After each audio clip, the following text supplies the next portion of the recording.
Hello everyone. In this video, we will discuss about the important topic of even class 12th, 11th, and that is from the chemistry definitely. And this is a very significant topic in pharmaceutical applications and in BSc and other branches also. So we will discuss this as such. It is given in NCERT, and this is from class 11th chemical chapter of NCERT, and the topic name is buffer solution. Okay, so we will discuss what are buffers, how do we go for preparing a buffer solution, how do we can go for preparations of acidic buffer, what is Henderson-Hasselbalch equations. These all topics we will discuss in this video. Okay, so without any further delay, let's get started. Buffer solution. Many body fluids, bloods and urines have definite pH, and any deviations in their pH indicate the manufacturing malfunctioning of the body. ठीक है, इसको pH में क्या भी deviation होता है तो वो ये हमें बता देता है कि there is some malfunctioning. For example, if I say urine pH, if it is acidic, okay, if urine pH it became acidic, and then the urine irritations and burning sensation in urine it starts in the urinary bladder as well as in urethra. That's why we have various preparations in the market which contains various alkaline solutions. Okay, so like this, like Alka-Sols and other brands are present. So the control of the pH is very important in many of the chemical and biochemical processes. Many medical and cosmetic formulations require that these be kept and administered at a particular pH. ठीक है, तो हम बहुत सारे cosmetic products को, बहुत सारे medical product को एक पर्टिकुलर पीएच पे ही एडमिनिस्टर करते हैं और देते हैं. The solutions which resist change in the pH on dilutions और with the additions of small amount of acid और alkali is called buffer solutions. तो बफर सॉल्यूशंस क्या होते हैं? ऐसे सॉल्यूशंस अगर हम उनमें थोड़े अमाउंट में कोई एसिड डालें या कोई बेस डालें तो वो पीएच को अपने आप ही एडजस्ट कर ले, पीएच के चेंज जो हुआ है उसको अपने आप ही एडजस्ट कर ले, उसको रजिस्ट करें. जब भी हम उनको डाइल्यूट करते हैं तो उनको हम बफर सॉल्यूशंस कह देते हैं. बफर स्टॉक ये वर्ड सुना है ना इंग्लिश में. उन्हें बफर स्टॉक क्या होता है? गवर्नमेंट फूड का स्टॉक रखती है फॉर एग्जांपल, तो अगर कमी होती है कहीं पे फूड की तो गवर्नमेंट क्या करती है, वहां अपने फूड स्टॉक से निकाल के उस स्टेट में, उस पर्टिकुलर पार्ट ऑफ इंडिया पे सेंड कर देती है गवर्नमेंट ऑफ इंडिया. अगर एक्सेस होती है तो वो वहां स्टोर कर लेती है, तो उनको इसलिए हम बफर स्टॉक बोलते हैं. तो उसी तरीके से बफर सॉल्यूशन क्या है? अगर आप पीएच के अंदर थोड़ा चेंज करेंगे बाहर से एसिड या बेस आके, तो वो अपनी पीएच को मेंटेन करना चाहेगा. या वहीं पे ही बाहर से की जगह अगर अंदर ही कोई केमिकल प्रोसेस हो रहा है जिसमें पीएच चेंज हो रही है because of any production of any acid और instead production of any base, तो वो अपनी पीएच को रजिस्ट करेगा. तो ये बफर सॉल्यूशन की डेफिनेशंस दी हुई है यहाँ पे. राइट नाउ बफर सॉल्यूशन,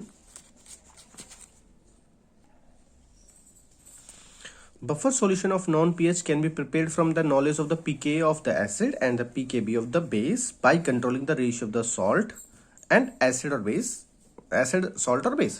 तो हम किसी भी नॉन पीएच की सॉल्यूशन बना सकते हैं. ठीक है, मान लो आपको 5.6 दिया पीएच, उसकी भी हम बना सकते हैं 5.6, 7.2 और 10.1.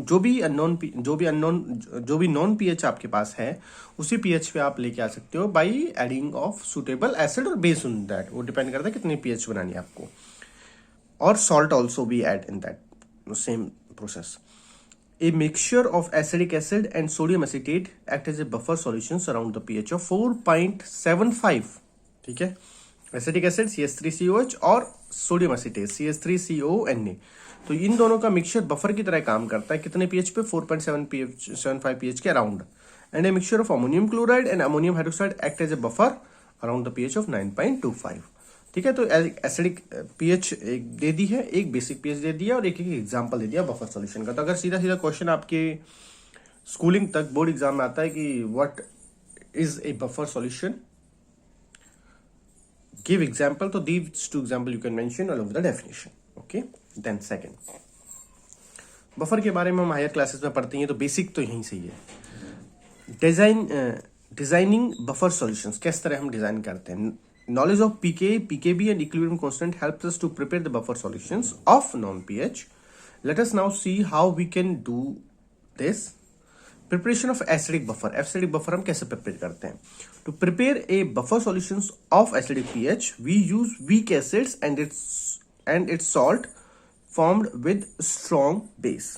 ठीक है, तो हम क्या करते हैं, ये एग्जाम्पल आप देखिए यहाँ पे 4.75। ठीक है, किसका एग्जाम्पल है? एसिडिक पीएच का। तो हमने क्या यूज किया है? एक weak acid acetic acid use किया है। दूसरी तरफ क्या यूज किया? सोडियम एसीटेट यूज किया है। तो सोडियम एसीटेट क्या एक्चुअली एसिटिक एसिड का ही स्ट्रॉन्ग बेस के साथ सॉल्ट है। तो यही लाइन यहाँ पे लिख रही है कि how do we prepare the buffer of acidic pH? We prepare it by addition of a weak acid and its salt with a strong base. Okay, we develop the equations relating the pH and the equilibrium constant Ka. Acid के लिए क्या लगता है? K लगता है, Ka of weak acids and ratio of concentrations of weak acid and the conjugate base, right? Here for the general case where the weak acid HA ionized into the water, then similar cases we can write it like this: HA plus water, that gives hydrogen ion plus A minus. For which we can write the expressions, फिर वही Ka अगर हम लिखेंगे इसका तो क्या होगा? Product का मल्टीप्लीकेशन इन बिगर ब्रैकेट्स। ठीक है, बड़े ब्रैकेट के अंदर, which talks about the concentration and divided by the concentration of reactant if it is single, and if this will be multiplication of reactant if it is many or one more than one reactant is present, right? तो similar case में हमने लिखा, equations इसकी लिखी। फिर अगर हम यहाँ पे रीअरेंज करेंगे then we can take hydronium this side and then K will come this. Okay, so the equation will become like this. If we take the logarithm on the other side and if rearrange this, then we can write it Pk is equal to pH minus log the concentration of A minus and divided by concentration of undissociated HA acid. ठीक है, ये dissociated है, ये undissociated है। दूसरे term में हम कैसे लिख सकते हैं? pH is equal to Pk plus log the concentration of A and HA। क्या किया हमने यहाँ पे? pH को इधर की तरफ ले गए। ठीक है, so the Pk come this side and it becomes it change the sign, then pH is equal to Pk plus log conjugated base that is A minus and acid that is A। ये equation को हम क्या बोलते हैं? H equation. ठीक है, Henderson Hasselbalch equation. इस equation को हम, this is one of the significant equation, okay, which we use in various subjects in higher education also. So this we call pH is equal to Pk plus log concentration of conjugate base divided by concentration of acid. This we call HH, Henderson Hazelbach equation. ठीक है, इस नाम से पुकारते हैं scientist के ऊपर। The quantity of A minus and HA is actually the ratio of what?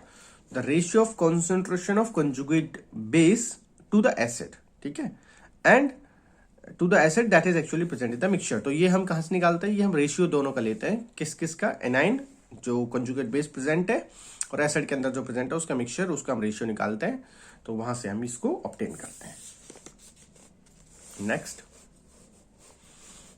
If we see over here, ठीक है, since acid is a weak acid, जो हमने यहाँ एसिड लिया वो वीक एसिड है, तो ये कितना आयनाइज होगा? ये बहुत ही लिटिल एक्सटेंट में आयनाइज होगा। ठीक है, it ionises to very little extent and concentration of HA is negligible compare to different from the concentration of acid taken into the buffer solution. तो इनिशियली कॉन्सेंट्रेशन क्योंकि बहुत कम आयनाइज होगा तो इसलिए उसकी कॉन्सेंट्रेशन कम रहेगी। Also most of the conjugate base A minus comes from the ionisation of salt of the acid. तो मैक्सिमम A माइनस कहां से आएगा? सॉल्ट जो आयनाइज हो रहा है, ठीक है, वहां से आएगा। Therefore the concentration of conjugate base will be negligible different from the concentration of salt. Thus the equation this we can write it like this simply, हम salt divided by acid ये कर सकते हैं, नहीं? एंड अब ये equation आ गई क्योंकि जो मैक्सिमम कॉन्सेंट्रेशन होगी कंजुगेट बेस की that we will get from salt, तो ऊपर इसलिए हमने सॉल्ट रखेंगे, नीचे acid as such, okay. And in equation 7.39 if we see this equation 7.39, ये इक्वेशन हम देखें, if the concentration of A minus is equal to the concentration of HA, अगर A माइनस की कॉन्सेंट्रेशन HA के बराबर है तो क्या होगा? इस केस में pH हमेशा Pk के बराबर हो जाएगा, because value of log 1 is equal to 0। समझ रहे हो, ये टर्म हटी जाएगी, फिर pH is equal to Pk हो जाएगा, सिंपल क्योंकि एक आया तो log 1 आएगा, log 1 हमेशा 0 होता है, log 1 की वैल्यू 0 होती है, तो कुछ भी एडअप नहीं होगा। If we take molar concentration of acid and salt, मतलब conjugate base same, the pH of the buffer solutions will be equal to the pKa of acid. ठीक है. So for preparing the buffer solutions of the required pH we select the acid whose pK is close to the pH. तो अब ये एक concept इसने बताया कि जब भी आप बफर सॉल्यूशन बनाओगे तो आप इस तरह का सॉल्ट चूज करोगे या इस तरह का एसिड आप चूज करोगे जिसकी pH किसके क्लोज हो, जिसकी pK किसके क्लोज हो, जो भी हमें pH चाहिए. ठीक है. दोबारा से पढ़ता हूं line. Thus we take the molar concentration of acid and salt same. The pH of the buffer solution will be equal to the pKa of the acid. तो वो pH अगर बफर सॉल्यूशन की मान लो pH आपको बनानी है कि मान लो आपको 4.80 pH का बफर सॉल्यूशन बनाना है तो आप pK ऐसी चूज करोगे जिसकी इसकी pH के करीब करीब हो. So the preparing the buffer solution, the required pH will select the acid whose pK is close to the required pH. तो ऐसा pH जो required pH जो हम बना रहे हैं जा रहे हैं 4.80 जो मैंने एग्जांपल दिया तो pK वैसे ही सिलेक्ट करोगे. आपको क्या कह रहा है, फॉर एसिडिक एसिड pK 4.76 है, ये दे दिया है. Therefore the pH of the buffer solution formed by the acetic acid and sodium acetate will be equal to 4.76. यहीं से हमें आइडिया लग जाएगा कि pK दे देगा एसिडिक एसिड का तो जो बफर सॉल्यूशन बनेगा उसकी pH इतनी रहेगी. Simple. A similar analysis of buffer made with the weak base and the conjugate acid leads to the result. अभी हम weak acid यूज कर रहे हैं, अब हम weak base यूज करेंगे. For example, you see this example given before. Ammonia. Ammonia is a weak base. Ammonia और ammonium chloride. तो अमोनियम क्लोराइड एक्चुअली क्या है, अमोनिया का सॉल्ट है किसके साथ, HCl which is a strong acid. तो ammonium chloride is the salt of weak acid plus strong acid. वही हम यहां रखेंगे. तो जहां पे भी pK है वहां pKb आ जाएगा, जहां पे pH है वहां POH आ जाएगा और ये इक्वेशन अपोजिट हो जाएगी. कैसे, इससे आप कंपेयर करिए.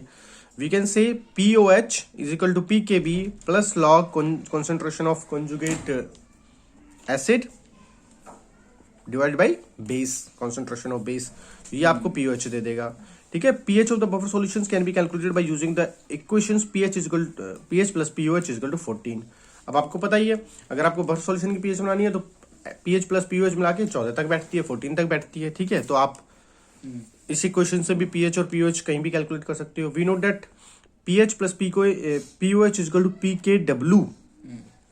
याद करिए pKw is equal to 10 raise to power, मतलब Kw कॉन्सेंट्रेशन ऑफ Kw और 10 की पावर -14 आती है तो वो भी pH plus pKw is equal to pKw आती है. And pK plus pKb is equal to pKw, ये भी 14 तक आएगी. On putting this values in the equations 7.41 we can write it like this.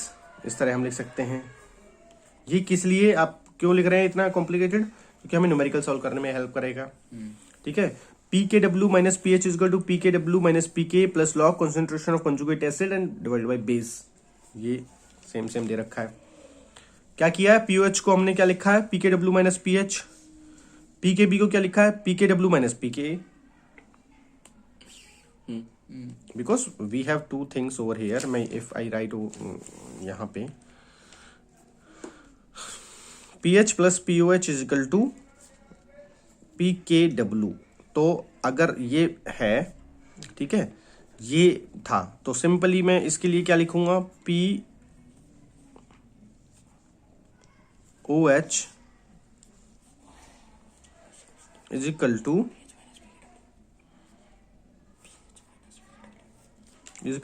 pKw minus pH. This will go this side. ठीक है. pKw minus pH. तो उसी तरीके से हम लिख सकते हैं. ठीक है. तो यही हमने यहाँ लिखा है. सिंपली अगर मैं कहूँ pH is equal to pK plus log, फिर वो उन्होंने फिर से सिंपलेस्ट इक्वेशन लिख रखी है. ठीक है. pH is equal to pK plus log conjugated acid और यही इक्वेशन यहाँ पे इन्होंने pH is equal to pK plus log concentration of conjugate acid divide by base.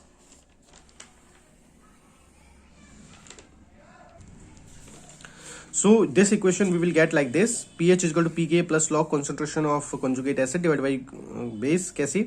If the molar concentration of base and its conjugate acid, जिसको हम cation बोलते हैं, conjugate acid will be cation, is the same, then the pH of the buffer solution will be same as pKa of the base. For the base, pKa value of the ammonia is given and therefore the pH तुम्हें पता ही है, buffer solution जो बनेगा उसकी भी 9.25 आएगी, जैसे acetate के केस में था. taking the ammonium solutions and ammonium chloride solutions for the same molar concentration. For the buffer solutions formed by the ammonium chloride and ammonium hydroxide equation, this will get, and pH is equal to, if we keep the value of pKa 9.25 is equal to concentration of that conjugate acid divided by base. ठीक है, pH of the buffer solution is not affected by the dilutions because ratio under the logarithmetic term remains same. क्योंकि ये एक चीज बढ़ेगी तो एक चीज घट जाएगी, इसलिए बफर सॉल्यूशन का pH अगर थोड़ा आप उसको डाइल्यूट करो, कुछ भी आप उसमें ऐड करो, तो वो चेंज नहीं होता है, वो रेजिस्ट करता है. Okay, so this was the video about the buffer solutions and how do we make buffer solutions and Hazel-Bach equations, and we saw the conversion of these equations into various pKw and their solubility also. Okay, so we can use that for making the numerical and making the buffer solutions. Okay, thank you.